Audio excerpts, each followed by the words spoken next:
Fear is the mind killer.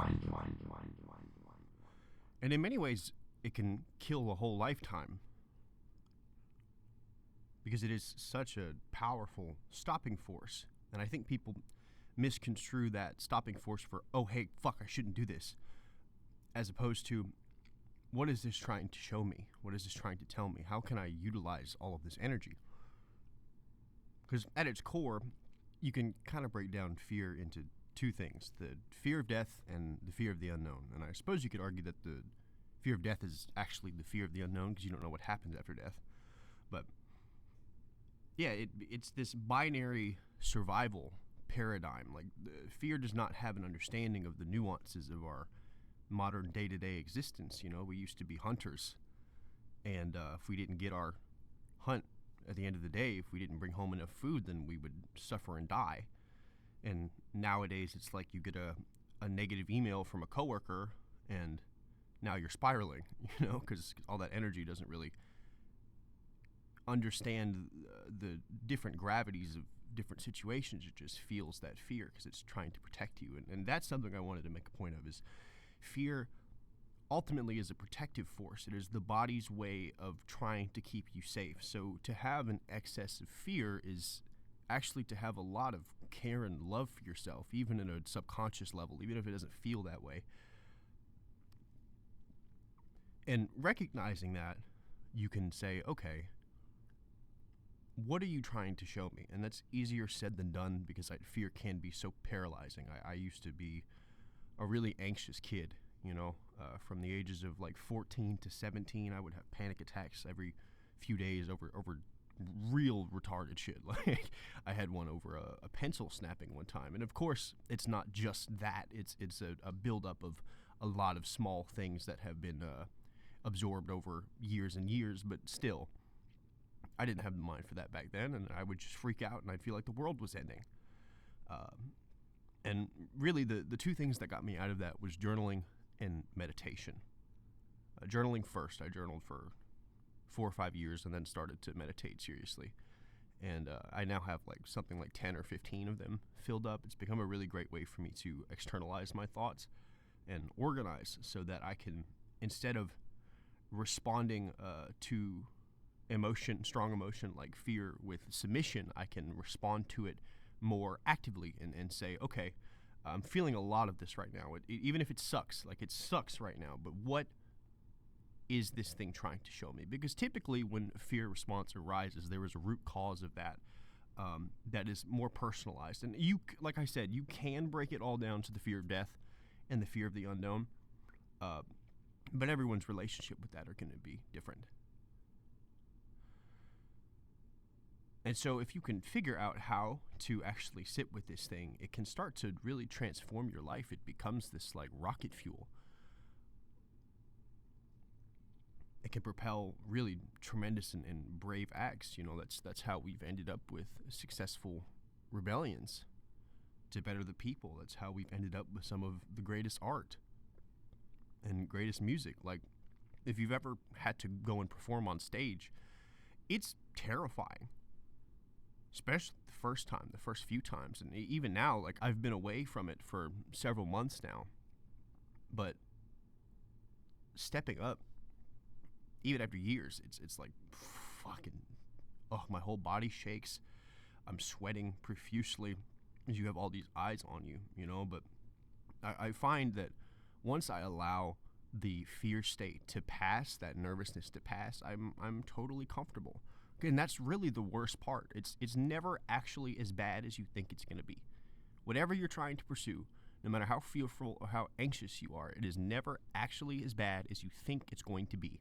Because your body is trying to keep you safe, because thinking about doing this new thing brings up so much fear.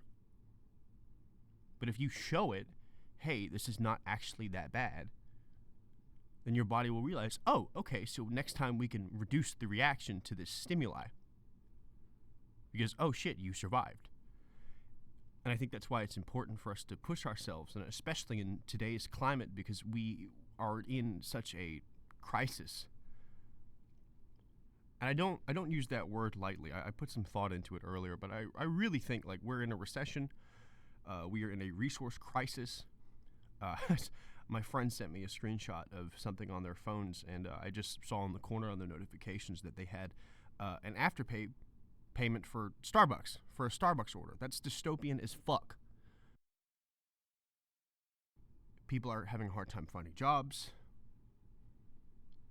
The food is getting worse and worse and worse. The water is becoming less and less available. Like the top 1% are throttling every aspect of our lives, housing, everything.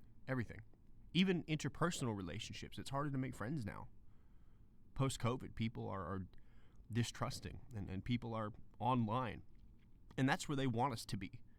They want us to engage in this instant gratification, engage in this dopamine cycle, this like collective masturbation by saying, oh, hey, look at this thing, bro. This is fucked up. Oh, that's a great point. And then leaving it at, oh, that's a great point. I feel validated. As opposed to being, fuck, that is a great point. I need to get off of this screen and go do something about it. They want us to have the discourse online. Why do you think they're letting us talk about all of these quote-unquote conspiracies now? Why do you think they put out the Epstein files for discourse? Why do you think there is now less censorship on these types of topics? It's because they want us to talk about it. They understand that we're realizing. So if we are able to go onto a platform and freely speak about it and engage in discourse, we will leave it there, because that's satisfying enough. That makes our brains feel like that is action, but it's not enough, because we are still too fearful to actually go into the real world and do these things. Fear is weaponized on this planet, certainly, especially if you look at it from the farm perspective. Like if our loosh, our energy is trying to be harvested, and we are a garden, like they're going to do everything they can to promote the optimal harvesting of that loosh. And a great way to do that is depression and fear and suffering. So we have to combat that. And that's why I wanted to cover fear today. We have to learn how to utilize this to propel us into real action. And I can't exactly say I'm the gold standard. You know, I contribute to the online discourse, and I do think that's important. I don't want to completely write that off, but we have to band together in real life if we want to actually make change, you know? And it doesn't have to be rebelling on the streets or rioting or going out and even putting ourselves in real harm's way. We could just not participate. And I think if we can get more people on board with that, then we'd actually be able to make some real change. The system relies on us. They rely on us also to be paralyzed by fear of consequence, of the unknown, of death. And that is why I started this with that Dune quote, fear is the mind killer, because it's a perfect mind killer. If you can't see past it, then it completely walls off that trajectory that caused the fear. You just turn the other direction. Most people will flight instead of fight. And even if you get into a state of fight, your brain is in a lower capacity for critical thinking, and you act brashly. Emotions are very, very powerful, and we have to learn how to harness that power. We have to learn how to alchemize if we are to do anything about this situation. Because hey, look, I do not want to be a producer of loosh. I am really trying to keep it as cool and calm as I can, as often as possible, even in the face of all of this horror. Fuck. And so the next time you start to feel a bit of anxiety about a thing, and obviously don't throw yourself into a real situation of physical harm coming your way unless you really think it's worth it.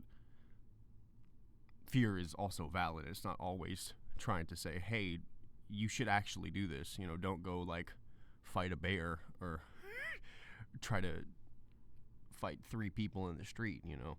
But sit with it. Give yourself a second and ask, what would happen if I let this pass? What would happen if I just do the thing? that I'm so fearful of right now?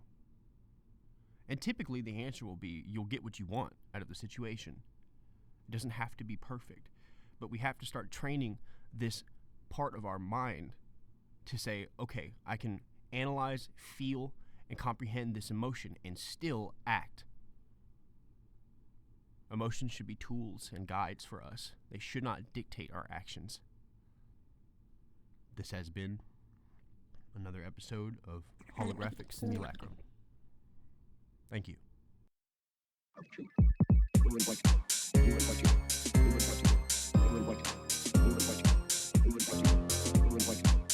watch